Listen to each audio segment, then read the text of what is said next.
to a particularly ghost-free minisode. Not a single ghost. Is it though? Is it? I don't know. Do you have 5 ghosts hanging out with you right now? Some days in this office, yeah, it feels like it. Instead of black dog, I have orange dog. And I'm orange dog's companion who just murmurs to himself and is rarely seen. Yeah, you're the amorphous creature. But I can play fiddle, and I know King Lear backwards and forwards, all the parts. Wow, look at you. Yeah. Welcome to the No, Minnesota, actually, everybody. what I have is from Reddit. Is that a good place to start? Okay, yeah, go for it. Yeah. So So this is I'd like to do this from time to time because I think it's kind of interesting. Our paranormal. There was a story on here. I want to repeat the story because it was kind of going viral today. I read this Reddit with my coffee a lot of the time just because it's very entertaining. I thought this was a pretty good one, and then I'm going to go into I'm going to have you guys read some of the responses because the responses are, it's just the type of story that prompts people to give their own story. Okay, So I thought it was I kinda like neat. those kinds of things. Yeah, so here we go. Trigger warning for death. Okay, I have only told a few people about this. Many years ago, I had a friend named Brian. Oh, this is from Algiet560 from today. I've only told a few people about this. Many years ago, I had a friend named Brian. This was before the internet and cell phones. I knew him for about a year. I didn't know him well, but I was good friends with his sister. He was a great guy. We hung out occasionally with mutual friends. At one point, I kept getting this feeling that Brian was going to die in a car accident. I couldn't shake it, and I kept dismissing it. A couple of weeks later, Brian asked me for a ride across town. On the way, he asked me if I ever had the feeling that I was going to die. Of course, I said no, and I didn't tell him about what I'd been thinking. He said he had that feeling. I told him that's ridiculous and asked him how he thought it was going to happen. He said, a car accident. I was shocked. I went on to say that it's just in his head. No one can predict these things. He's going to be fine. He didn't seem too confident that I was right, and as far as I know, he never talked to anyone else about this. He told me that he left a note in his sock drawer for his father. They had a bit of a strained relationship like a lot of teenagers and parents do. They weren't talking at the time. He wanted his father to know that he loved him in case something happened. He wanted his father to know that even though they didn't get along at the time, he knew his father loved him and was proud of him. Following Saturday, the feeling I had about Brian grew much stronger. I became anxious and couldn't sit still. I was pacing around my apartment. I couldn't think about anything else. That evening, I decided I needed to find him. I called several mutual friends, a landline, to see if they knew where he was. Eventually, someone told me he was at a party. I drove there, but missed him by about 30 minutes. They said he went to a different party. I tried the other party, but he wasn't there. I went home and barely slept. The next morning, I got a call from his sister. The driver of a truck was drunk when it crashed. Brian was ejected and the truck crushed him. He was on life support at the hospital. I went to see him, but he was gone, but still alive on life support. There was no brain activity. His parents took him off life support the next day. Months later, his parents found the note he wrote. His parents cried all day, and his father, who was devastated because of their strained relationship, found some closure and relief. A couple of months after they had found a message from Brian on their answering machine telling them that he loves them. They said it wasn't there before. I heard from the sister the message was at least a few minutes long and he had a lot to say. I've never experienced anything like this before or again.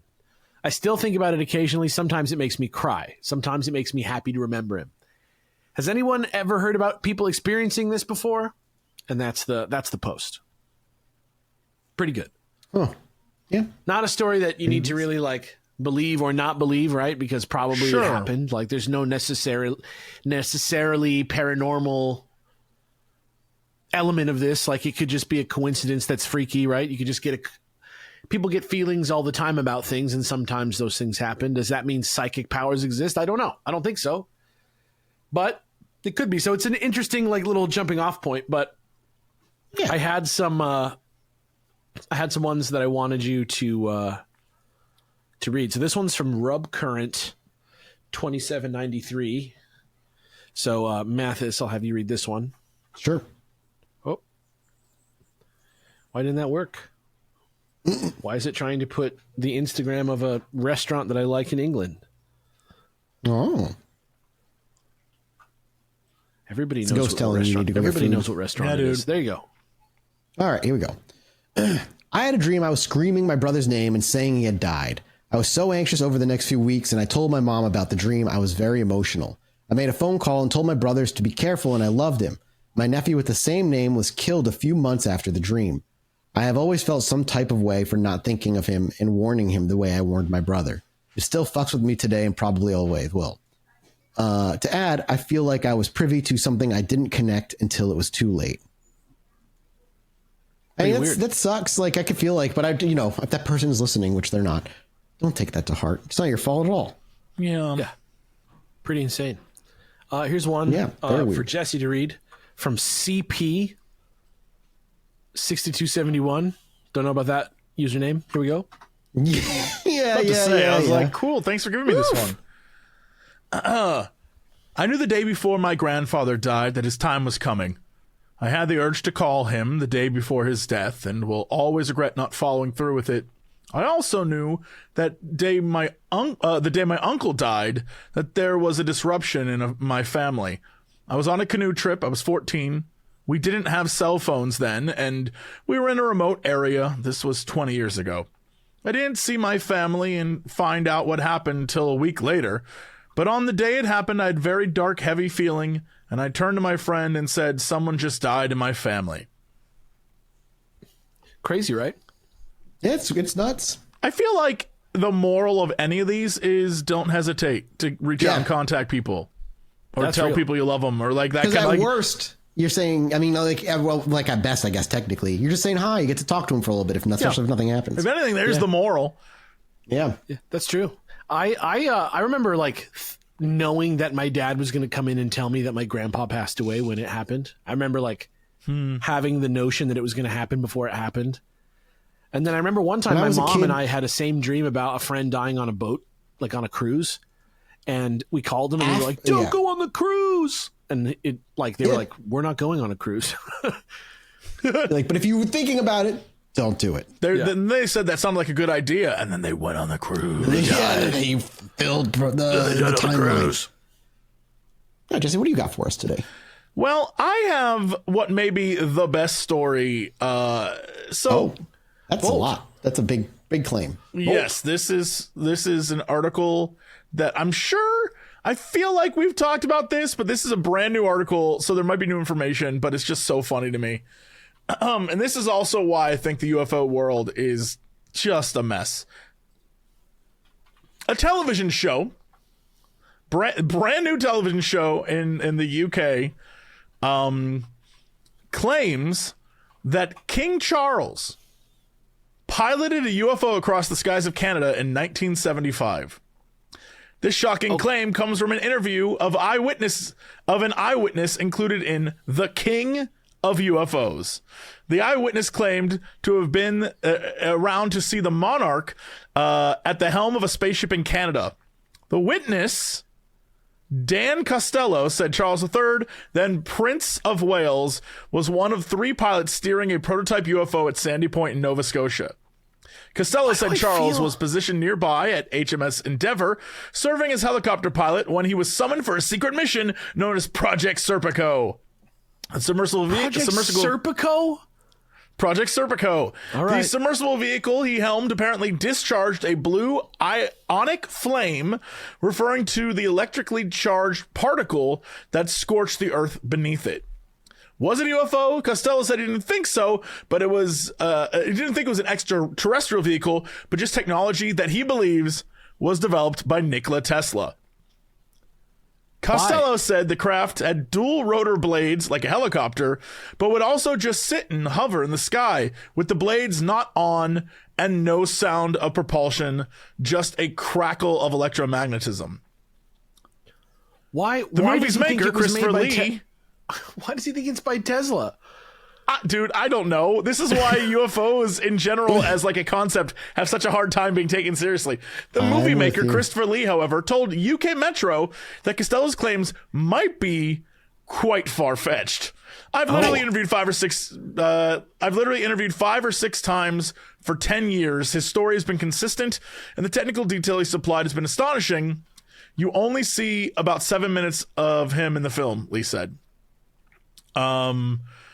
I also look at the area where he claims it happened. There's large underwater caissons, and the British Navy did have a presence there during that time. So he's like, it does seem possible. Anyway, apparently they're saying that Prince Charles and Prince Philip were sticklers for alien sightings, and This one, Lee says that I've been contacted by someone close to Charles that claims Charles did, in fact, have a UFO experience. So I'm sure he does believe there's something out there. Oh, my God. There you go. Excellent. That really helps everything. I love the idea of King Charles now flying a UFO. That is hilarious to me. Yeah, that's a wild time. Hello. I don't know if you saw the newspaper, the article I sent you in the chat a few days ago from Science, from nature.com, but like Science, I think I saw it in Science subreddit, that they did do an amplification of electromagnetic fields by a rotating body. Were able to create like a field that pushes something off the ground. The abstract is in 1971, Zeldovich predicted the amplification of electromagnetic waves scattered by rotating metallic cylinder, gaining mechanical rotational energy from the body. The phenomenon was believed to be unobservable with electromagnetic fields due to technological difficulties in meeting the condition of the amplification. That is, the cylinder must rotate faster than the frequency of the incoming radiation. And they were able to do it for the first time. Like that happened. This article is from late June of this year. I remember reading something about a Chinese scientist that was researching this type of technology in America, and she disappeared. And then she maybe popped up in China. That is an actual story. Yeah. That's wild. That's one I want to cover one day. Really bad. There's a few stories like that. Is that this technology? I don't think so. I don't know, though. That's the stuff that's it's been a while since I've looked into that story, but like, it's a story, like I've seen it pop up, and there are a few people that have like worked within the science field of like discovering these things that have kind of just gone missing, like just gone or dead in like very weird and peculiar ways. But back to Jesse's topic, that's the shit that makes UFOs difficult to fucking like for anybody to like look into and like this is parse through all that bullshit. Like people, I think came up on the Reddit, but technically we talked about it in the minisode last week, like Immaculate Constellation. There's nothing there. I don't know what they want me to do. Like, there's nothing to follow there. There's like that. You can't give that weight. But like the UFO subreddits give equal weight to literally everything. Like, it's just everything is like right at the top because what if it is real? What if it is real? It's like, no, man, follow the paperwork. Follow the fucking paperwork. That's all we have. It's the only thing you can look at and go, that is there. It's just frustrating. It's fucking frustrating. Somebody who's heavily into this shit. So now for some things that I can't quantify. Yeah. I just want to put this out there. My story today is a quick one. I saw something in the sky the other day that's very confusing again. I saw something very bizarre. You did? Personally? Yep. Yeah, this is great. I did. This is a good little story. In the car with Jess. I was in the passenger seat. We're on our way home from having dinner with some family members. And I was in the passenger seat during the day. It wasn't nighttime. And I was looking out, and there's a lot of just empty fucking fields that you drive by. And I was looking at in the sky, and I saw what looked like to me was like, there's a lot of vultures out here. There's a lot of big birds out here. And it just like this, like a black mass in the sky that it was becoming smaller and bigger. And so it looked to me that's a bird flapping its wings. I've seen it a lot. So I just watched it for a while. And then it very quickly became clear that if it was a bird, that was weirdly shaped and moved in weird ways, because as I like locked on and started watching it, and the whole thing lasted maybe 30 seconds max, probably. It looked like a long cigar. Like there was no wingspan that way. And what it looked like is it was spinning on its horizontal axis in a straight line, just doing this. And so what I was seeing is it looked like it was just spinning, and then I'd see it would face me. So I'd just see the tip, and it would look small, and then it would keep rotating. And it was very clear whatever I was watching was rotating. And just as I get my camera out and I'm putting my camera on it, because Jess is driving, she's as soon as I get my camera over it, trees just completely cover it for maybe a minute. When we come out the other side, it's just not there. So like, dude, so you're I don't know. Like, I'm not going to say, hey, it's a UFO, but it was fucking weird. You're getting and like then the different types of UFOs now. But then there was the other thing too that happened before that, the night before, which I think mentioned that giant fucking text I sent you the other night, Alex. Was like, I was looking up it was like 4 a.m. I was outside. I like to just go out sometimes and look at the sky now. It's just fun.